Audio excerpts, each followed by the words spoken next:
అడుగుతున్నాడు, నువ్వెందుకు ఏడుస్తున్నావు?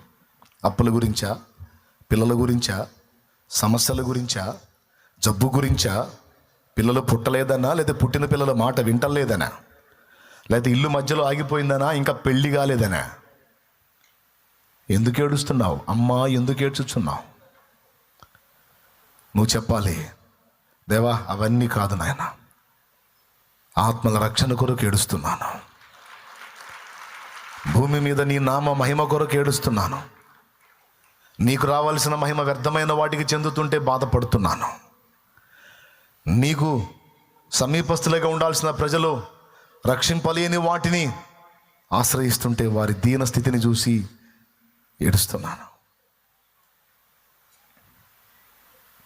నా సమాజం ఇంకా రక్షింపబడలేదని ఏడుస్తున్నాను,